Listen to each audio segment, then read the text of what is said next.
Hey folks, it's Matt once again, coming with another review. Another film that Till from Germany sent me, and that is Bait. Now, Bait is a 2012 film. This is a film that was going to be directed by Russell Mulcahy, but he decided not to do it and became a producer.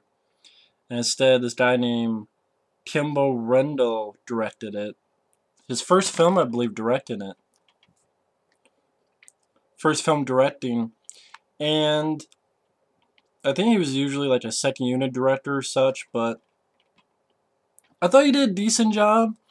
I probably would have been more interested though if Russell Mulcahy had stayed on to direct it, because he's a decent director. I mean, come on, Highlander, Razorback, which I really enjoy, and he did Razorback. So it'd be nice to see him in another creature, animal attack movie. I mean, he did Razorback and did a really good job with that. And I gotta say, Razorback's much better than Bait. Ricochet, which I haven't seen in forever. But then, I know there's other movies. It's not too great, but Russell Mulcahy, he's made some pretty decent movies. And I think this would have helped if he had stayed on as the director. But saying that, at the end of the day, I liked Bait. I liked the film. There are problems with the film. I just say I like this a lot more than a film I reviewed called The Reef. And The Reef gets a higher rating than this film.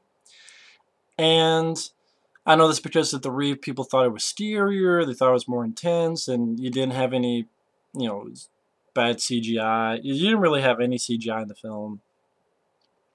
But The Reef I found pretty lackluster and boring for the most part. I didn't hate the film, but it's not a film I'd ever see again. This is a film that's a bit more fun.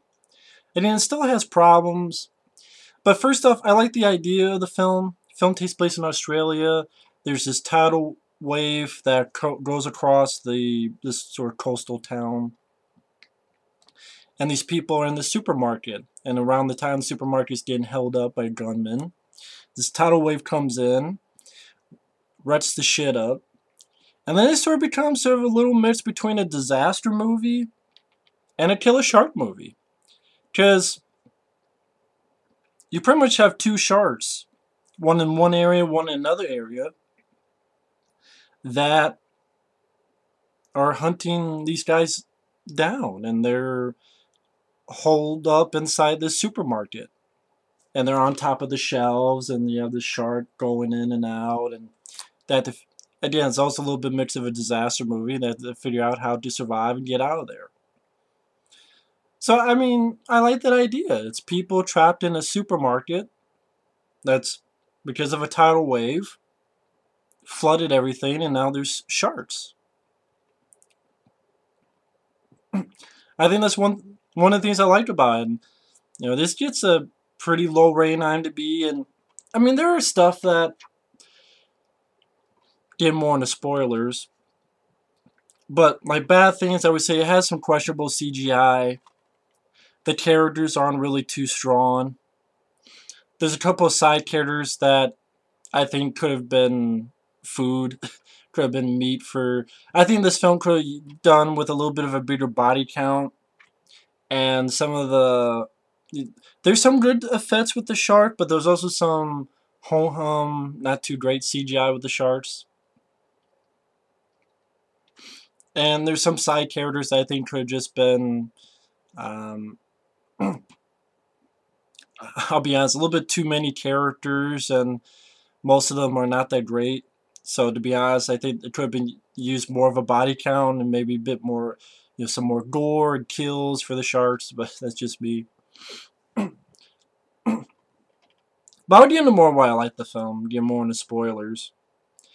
But real quickly, if you're wondering, I didn't mind the lead. The lead guy I thought was okay at best.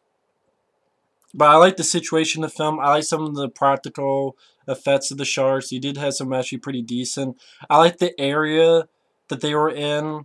Like the fact that it's filled with, there are dead bodies, not just from the sharks, but from the tidal wave itself. So there's some cool shots of how, there's some decent gore and, some bodies left over from the tidal wave, from the disaster. I like little moments in the film, ideas, like making this makeshift scuba diving outfit out of the materials they have in order to try to get to this one area to do something. Some decent kills. Like one guy's hanging off of this vent, this shaft, and the shark comes up and bites the guy in half. And you get a little bit of CGI, but you do get some practical as well. So I like that death. I like the moment where you have your lead with a shotgun against the shark. Thought that was kind of a cool little thing. Get more into it. This lead kid, he's a lifeguard. He gets woken up. He's ready to go off with his girlfriend to see the world. But he lets his buddy go off to help someone out in the ocean, because a group of them are lifeguards. But then there's a warning, there's a shark, and the guy is running off to warn his buddy. But the guy gets attacked by a shark. And I like the idea of the setup, but the shark attack is a little bit, not a little bit, it's pretty hurt by, it's a really crappy CG effect, and I think it's because this film was meant to be 3D. That's why a lot of times if you see this film, it's called Bait 3D. They should not have done the 3D. That's just my opinion, because no one saw this film in 3D. This film definitely was released in the US in theaters in 3D. I don't know if I guess you probably buy the 3D on Blu-ray, whatever, here in the US, but how many people don't fucking do that? So, I mean, I would say I had more fun with this than Shark Night, which was 3D. Because at least this is rated R for a reason. That was like a PG-13 film, and I thought this did a little bit more than that film, Shark Night. I mean, I like this film more than Shark Night. But it still has some pretty ho-hum to pretty bad CG. Like when the guy gets attacked by the shark, it's like, it's because of the 3D, and it's like, should not have done this in 3D.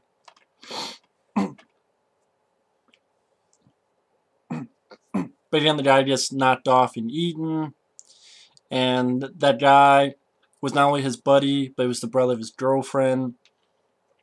And it's a year later, and of course you get the idea that those two kind of separated. He didn't go off to see the world. He still has guilt about it because he didn't save his friend, who was his girlfriend's brother. And now he's actually working at a grocery store. And this is where we meet the cast.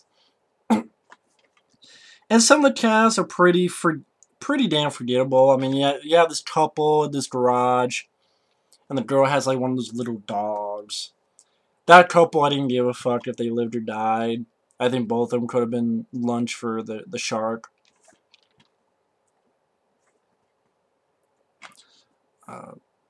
You get like a cop and the daughter of a cop who is stealing shit. Kind of rebellious girl. Then you have the lead guy's girlfriend comes into play again. She has her boyfriend, who's this Asian guy, which is weird because you would think that'd be an important character, but we barely know anything about this guy.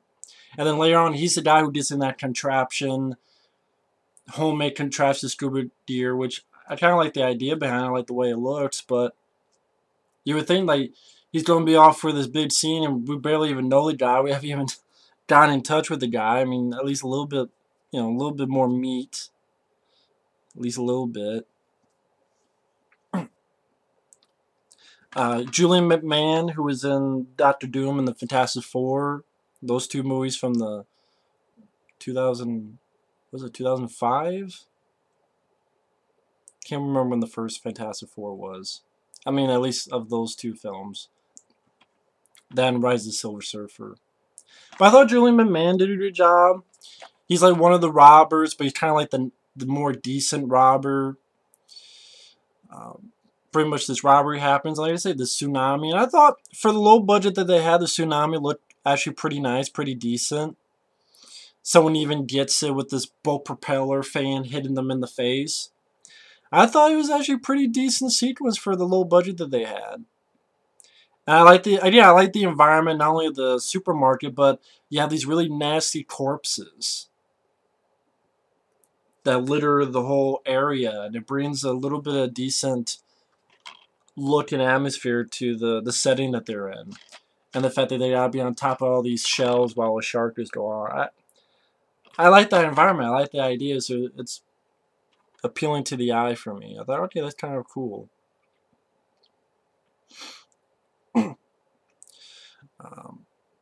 So you have a bunch of people trapped there, then you have some people trapped in the garage where there's another shark. And the people trapped in the garage is like one guy who's the boyfriend of I believe it's the boyfriend of the girl who's the daughter of the cop. And then the two people who, like I said, one who has a little dog, and it's like, I don't give a fuck. And they're like trapped in their car, which is underwater. But I like some little shots that they did here. Like they grab one guy's arm while he's being attacked. I think he was being attacked. But they grab one guy's arm, and then the rest of the body starts flowing away while the arm's still there. See, again, this is where clips would be nice if fucking YouTube will allow people to use clips.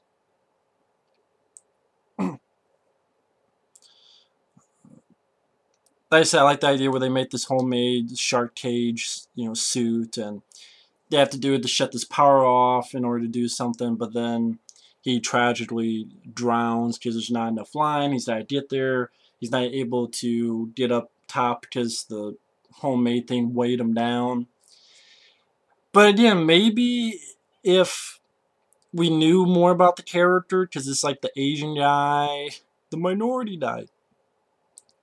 He's the boyfriend of the girl who was the lead's girlfriend or ex-girlfriend.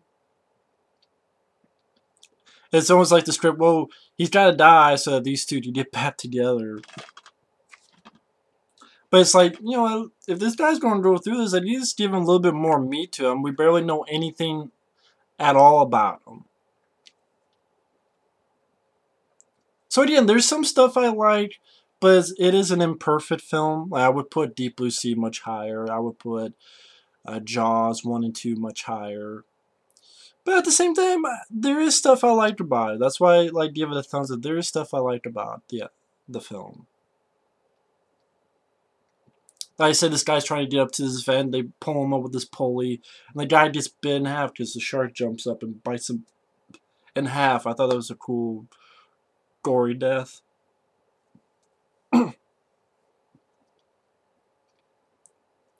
Or like when this one bad guy's fucking with people.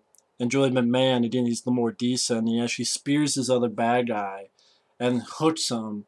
And then uses him as live bait and is fed to the shark. And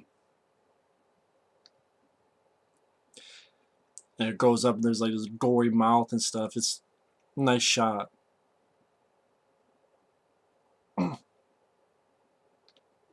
Where, there's like really gory in the shark's mouth and you munching. And again, some nice practical shots of the shark. It's not 100% CGI with the shark. That's why, like, unlike a Sci-Fi Channel film, which would just have the shark 100% CGI, I like the fact that they do incorporate some practical shark effects. And actually some pretty decent ones. That's why they should have just done that 100% of the time. But again, I don't know if they did that just for the fucking 3D shots, which this film didn't need to be 3D. But pretty much the lead and the cop's daughter, they go to the garage to help some of the people there. And I like that the lead guy, gets a shotgun and is shooting one, gets on the ground, puts the shotgun right under the shark's, and boom, and you see this big bloody explosion from the top up in the air. I like that. Cool. Not many times where you see a shark get killed by a shotgun. That's pretty cool. And then the other, I'm not sure how I feel about it, but it's kind of different. It's kind of cool. Because it's one of those things where they have to hit something to make something explode so they can get out of there. And the lead like gets up top, puts his legs in so that he leans backwards. He's got like a taser for the second shark and tases right to almost like by the, I don't want to say nostrils, but like right into the shark and tasers the shit out of him. Pretty much electrocutes the shark.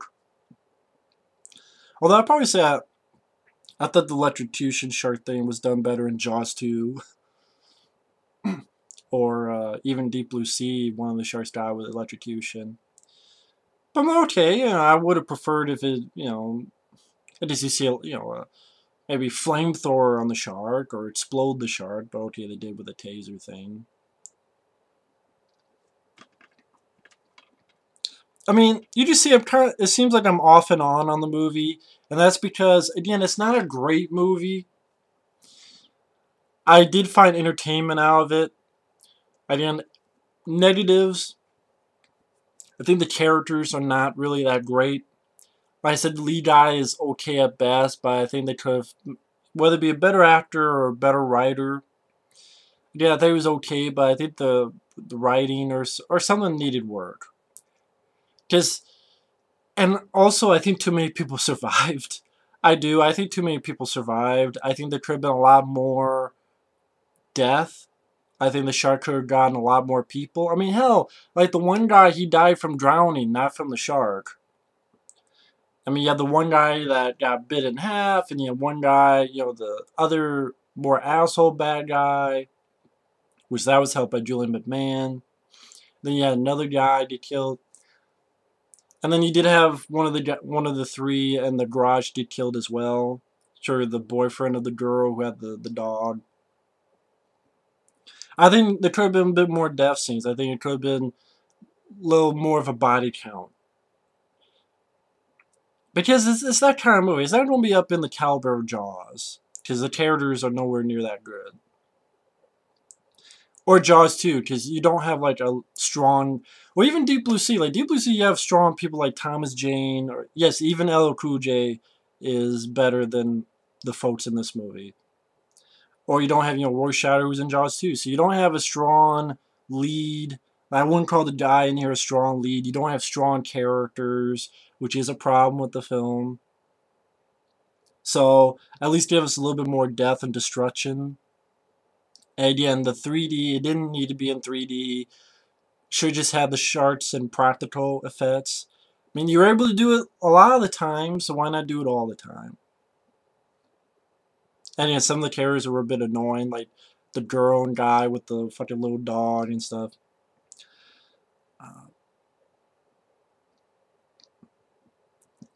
I don't know why this film made me think of Snakes on a Plane for some reason, because Snakes on a Plane is more of a humorous movie. But I wish I even liked Snakes on a Plane more than this. But again, I like the film because I like the idea behind the film. I do think for a low budget, it did some good looking stuff. I love the tsunami, and again, one person got killed by a fucking boat propeller in their face. I thought that was well done. I thought the environment with all the nasty corpses littered around, and it's definitely an R-rated movie. And some of the death scenes, like the shark going up, biting the guy in half, was good. Hey, a guy going after a shark with a shotgun, that's always cool to see. Julian McMahon, I thought he was pretty decent. In a supporting role, but I thought he was pretty decent. It's not too long of a movie. It's about a 90-minute movie. So it's not too long of a film. 90-some minute movie.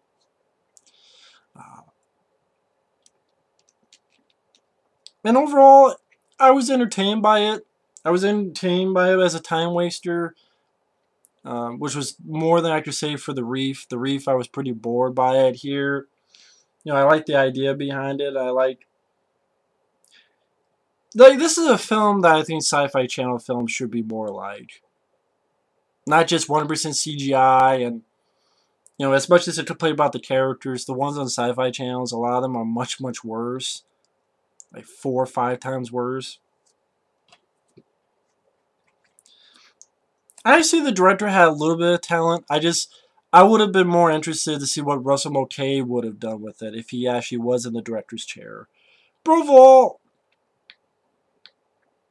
I think for it being R-rated and some of the nice bits of gore and the environment that they were in, and again, the lead guy wasn't terrible, and some of the main guys were not terrible actors, and yeah, some decent practical shark effects, like I said, the environment. I could definitely say I like this more than like Shark Night and some of the stuff we've. I mean, if you think about it, there's not a tremendous amount of great shark movies, but I put it up there on one of the decent, the good ones. I put it up there. I mean, I would say like Jaws, Jaws 2, Deep Blue Sea more, but I would put it in the good pile instead of the bad pile. I don't think this is a bad movie. I think if you like shark movies, it's definitely worth a watch. If you like shark movies, it's definitely worth a watch. It's not great.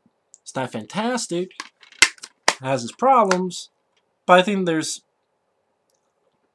a good assortment of decent things in this movie, at least in my opinion. By the way, thanks for watching. Take care, and we'll see you later.